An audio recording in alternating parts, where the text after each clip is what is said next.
Yo, what is good, my anime people? What is good, yo? Guys, Infinite is ridiculous. I honestly think this plan that Mr. Franken is doing has some good points to it, but at the same time, he seemingly has overlooked some very important things, and it looks like it might be the stuff that comes back and bites him at the end of the day.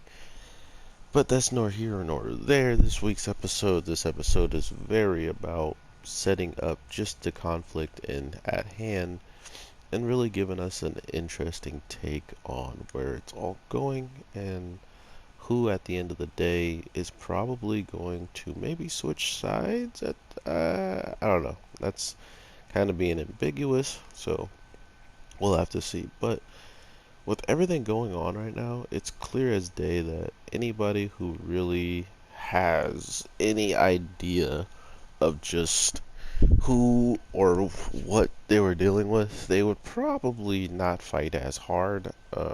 In the case of just the people who have already gotten destroyed within like 5 seconds of this whole thing happening.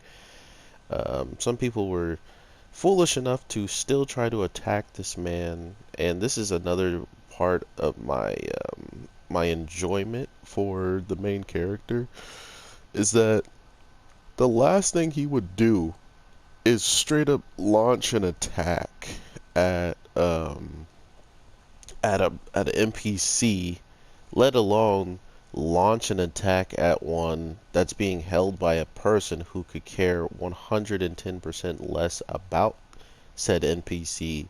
And I guess maybe we can't say that yet until we see like him randomly throw her to the fishes, a reckless abandon or something like that. But let's be real. It honestly feels like this is the first time we could truly say that um, the bad guy is really 50-50. Like I don't know what to actually believe he's going to bring to the table. I don't know what his actual motive is. Um, but what I do know is he actually brought out a character that I wanted to see very badly, seeing how our main character kind of has a grudge against him and doesn't even know. Um, I I don't know how to put this, but the main point of him making this attack and the main point of him being in a position where he could like pretty much could control everybody that's over the level 50 and no one could leave the barrier, but all of a sudden the person that left the barrier is way over 50, or for some reason she has a superior when she's not supposed to. But it's obvious that she was so intelligent, or just in the case of panic, seeing Ellie, I loved how they just openly went ahead and showed us like, okay, they had a relationship. This is where the relationship stemmed from. This is why the relationship is important to this person. So you're not wondering why is this broker information person running out of their way to try to protect someone that maybe they've never even met before. So they clarify that there was a meeting, there was some protection, there was some envious, like this girl, the little princess was envious of our the rescuer and all that stuff. So it's these types of things that made the show obvious in the grand scheme of just where it's probably gonna go. But then all of a sudden we get to the points of who and why certain people are in pursuit of, the princess. She just, she just takes her away, even though, uh, she was gonna get captured and probably put in jail or something for supposedly being the one to take the princess at the time when she rescued her. But the princess wanted her to get away knowing that. So she just whisks her away and jumps on some buildings. But we learned that this same person is seemingly the one that killed our main character. Yes, the person giving him information. Not only giving him information, but got so much information out of this big time fight, all thanks to the brother. Um, I feel like it's this weird little nods of another villain in the works. Or not even a villain, just I guess you can't be a villain for playing the game, right? Like, our main character kind of treated it like that because, to be fair, the person was PKing everybody and you couldn't even, there was no hesitation. There was no, like, hi, I'm going to do this if you don't, get out of my way, or you're in my territory, leave now. It was just, yep, I'm shooting you with these monsters, die. Um, and seeing that she is one of these superiors, one of these strongest of the strong, he was, very concerned just in the case of how was she capable of getting out if all the people, high level people were watching this fight, they were watching it front row, excuse me, and because they were watching it front row, they should have probably been caught off guard and will still be sitting still, listening to the whole plan or launching an attack. Nah, she was out. She was so out. I don't even think she showed up in the arena this episode. Like, she didn't show up where the barrier was, thanks to last week's episode and her just seeing her.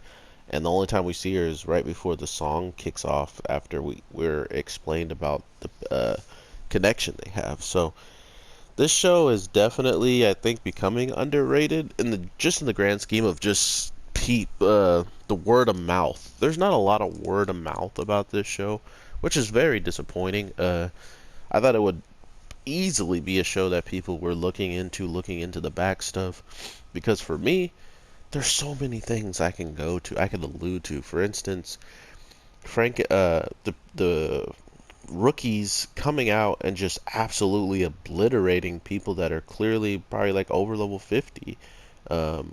Like, these people should not be rookies in the grand scheme of things. Not only that, this is like a rookie town that beginners usually come to start and build up to get to bigger places.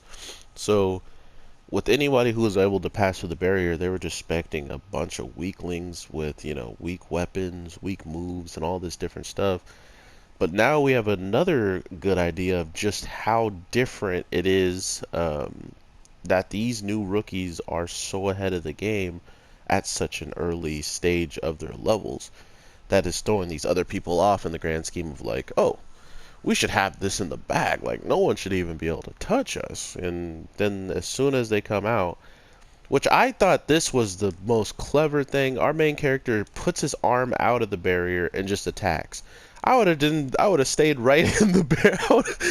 I would have just cheesed them, man. I would have cheesed the crap out of them. I would have just straight up stayed in the barrier and just kept attacking them.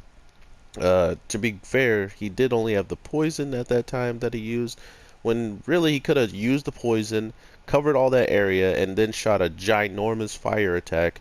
But I think that more or less is another reason why this show is shining for me. It's because if he did all that, how much would he have used of his power just to combat these people outside the gate?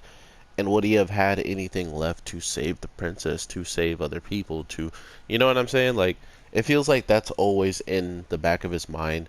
Who else can I save if I use less of my power?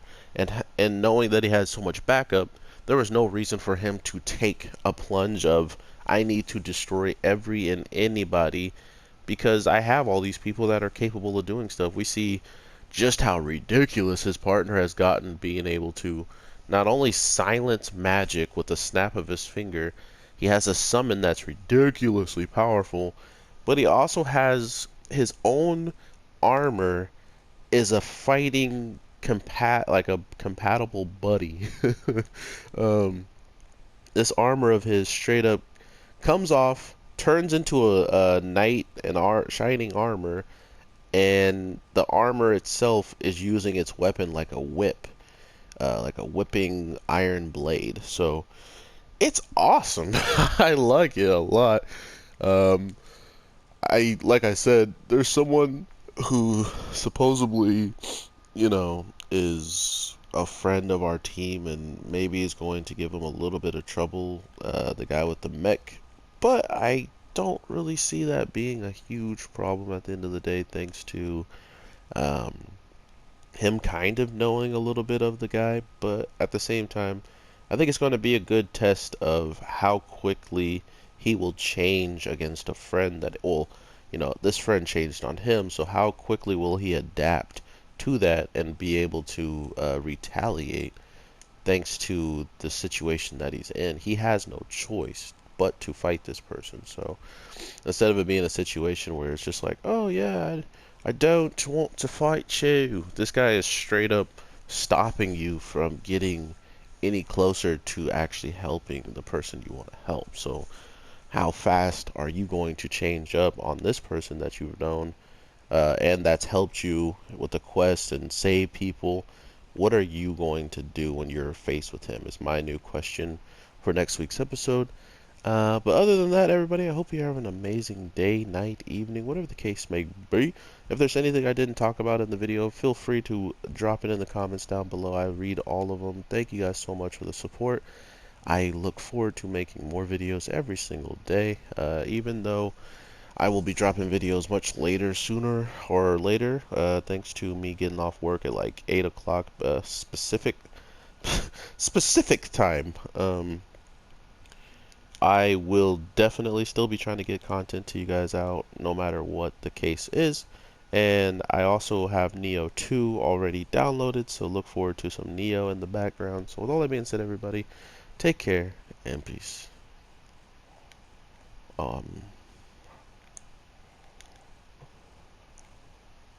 What?